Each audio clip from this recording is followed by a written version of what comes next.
Hey, what's going on, guys? This is Alex Cook, and I'm actually going to make a video about a topic that I don't really talk about a whole lot on YouTube, and that is why I left my career in finance. I had earned my CFA Charterholder in 2014 to join the military. I'm an officer in the United States Army now, and it's a subject that I don't really talk a whole lot about on YouTube because I did make a post on Wall Street Oasis a couple years ago when I was still in Engineer Bullock, the Basic Officer Leadership course, and those were my thoughts on it at the time. But I decided to make another video really just because a lot of people were interested in it. And my original post was there to address more close friends who want to know my interests and also just people that I'd reached out to and communities that I've been part of that I thought that my post might be able to give them some value and give them some insight.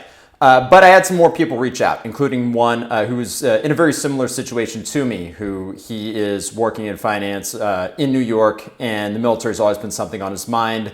And he was just curious to my opinions on it. So the reason why I don't really talk about this a whole lot is I didn't want this video to turn into, the basically SF type stories. And if you're in the military, you know exactly what I mean. It's the one guy who's claiming, he's this super hardcore operator, and you're just like, okay, dude, just stop. Or like, the back in my day guy who's always talking about how, kids are soft or whatever. And meanwhile, this guy can barely do the 2-mile run, or you know what I'm talking about. Like I'm preaching to the choir if you're in the military and you know what I'm talking about, but that's not what I'm trying to do with this video. Like I'm not trying to claim, I'm some super operator, because that's just not true.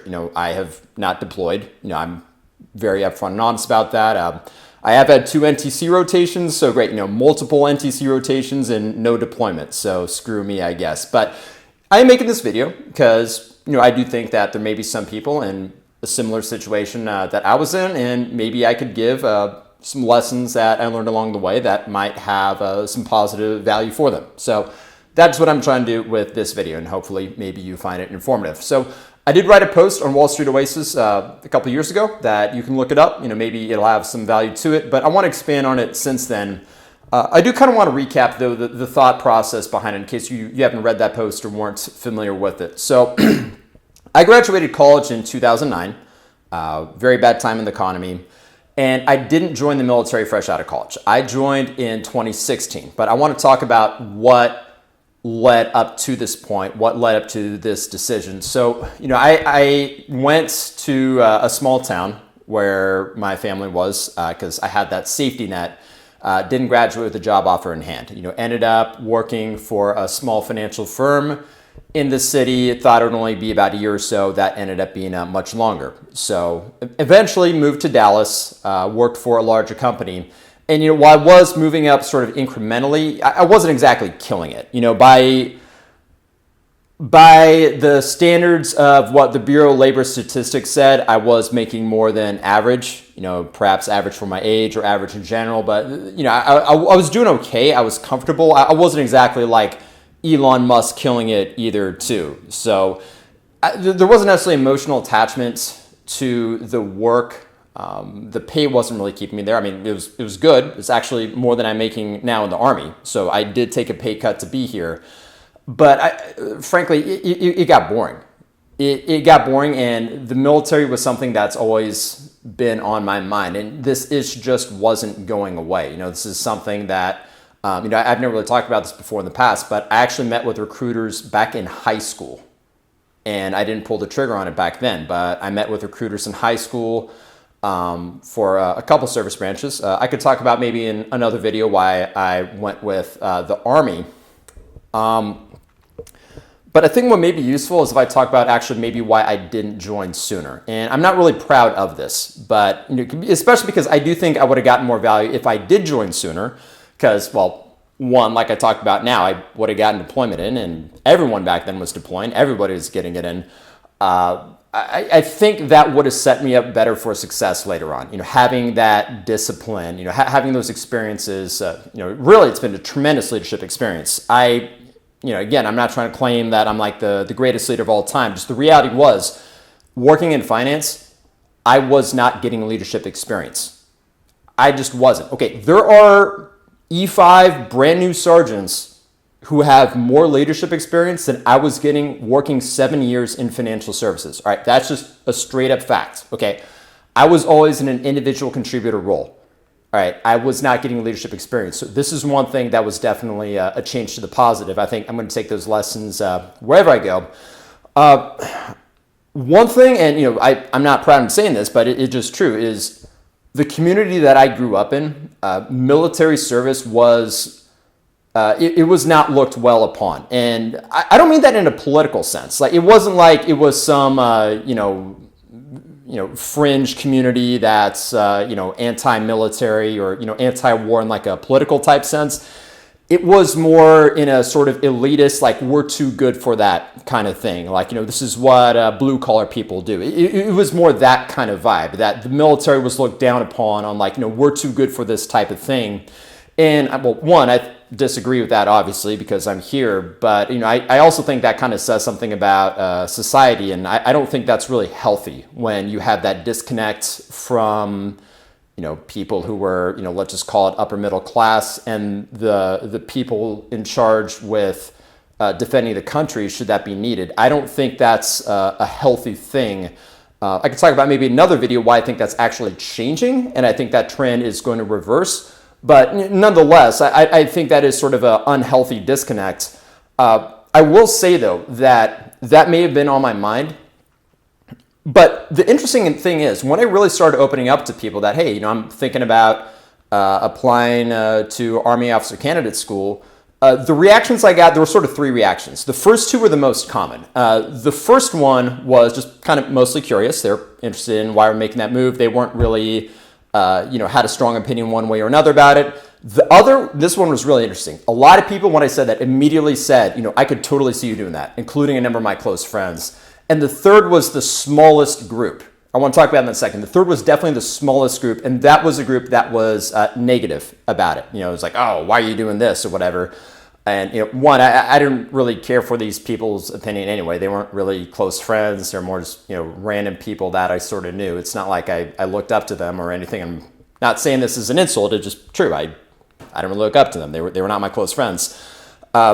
There is something in psychology called loss aversion. And if you study investor psychology, you know what this is. But how it applies to this is, look, it's always the one troll comment that you remember. Most of the comments that I get on my videos, or any content creator gets, it's overwhelmingly positive. And I'm just using this as an example. Or when you interact with people, most of the time the reaction is either positive or just kind of neutral, blasé. But it's always just like the one negative one that sticks out in your mind. And that's just a little quirk in the brain. It's a little evolutionary quirk. It's something that we try to get beyond. But the point being is, I was focused way too much on the negative and not the positive. And that was a mistake. I think I didn't quite see really the benefits to service at the time, which, I do now. I'm going to talk about that in a little bit. But, the point I'm making is you got to do what you want. This is your career. I think another thing that held me back in the past was the 4-year commitment. My contract is a little bit different, but let's call it roughly 4 years. The 4 years is going to go by no matter what. It's going to go by no matter what. It's going to go by if I stayed at my company in Dallas, if I went to a different company, or if I joined the Army. The time is going to pass no matter what. So, I'd say, look, if I joined and didn't like it, which I did like it, but let's just say, well, then 4 years later, I'd say, hey, I joined and I didn't like it, as opposed to I just stayed doing the same thing that I was doing in Dallas. One thing, and I'm not trying to be cynical about this, but I was just kind of thinking, what's really so great about just working 9 to 5 so you can buy, slightly more products on Amazon, just watch some show on Netflix, in your little modernist apartment, which, they all look the same. Like the boxy sort of apartment, looks like it's made out of plastic or something, like those boxy apartments in the cities. I had one of those, funny enough. But, what's really so cool about this? Hey, to everyone, to each their own. So, for some people, maybe that's great. But for me, I was just feeling unsatisfied. I was looking for something different, and the military was something that my mind always wandered to. I legitimately enjoy reading about things like foreign policy and defense type issues, and this is something that I wanted to be part of. And while I did talk about in that Wall Street Oasis post that I made a couple years ago about how my career wasn't really launching and it started making me think a bit more outside the box, I really think in hindsight, even if I was, going into, a major firm out of, let's just say like New York or Houston, Chicago, Charlotte, like one of those big finance hubs in 2009, like let's say the economy didn't crash, I think there's also a pretty high chance that I would have ended up joining at some point anyway, because I got a point where I was moving up ahead when I moved to Dallas, to a bigger city, which, by the way, side note, don't try to start your don't try to start your career in a small city. Just don't do it.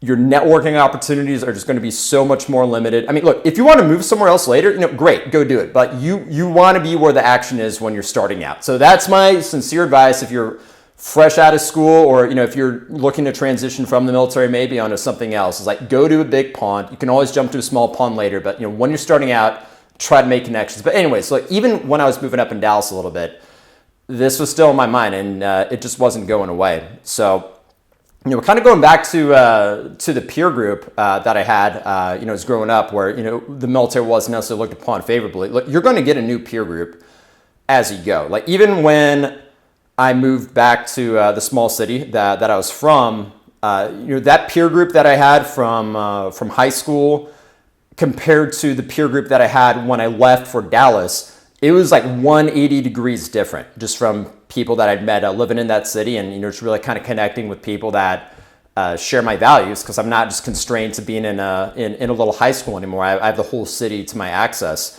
Again, like with the military too, you're going to be in touch with peers that, it's a self-selected group. Like, this is an all-volunteer force. You're not drafted for this. So you're going to be around people that probably have those similar kind of interests. So even like, I told this guy that we had a phone conversation that, he's in a similar situation as me and he wanted my advice. I told him, look, even if you're the first person out of your peer group that left finance to go into the military, you're objectively not the first person that's done this. All right, in my OCS class, we had one guy, he was a banker at BNY Mellon. We had another guy, he was fairly high up at a major pharmaceutical company. In other classes that, we just kind of talk on the DFAC, which that's, for those who are not familiar, that's like a military cafeteria. He was a state representative in Florida. I mean, you're going to meet people. You're going to develop a new peer group. And a lot of these people had careers before.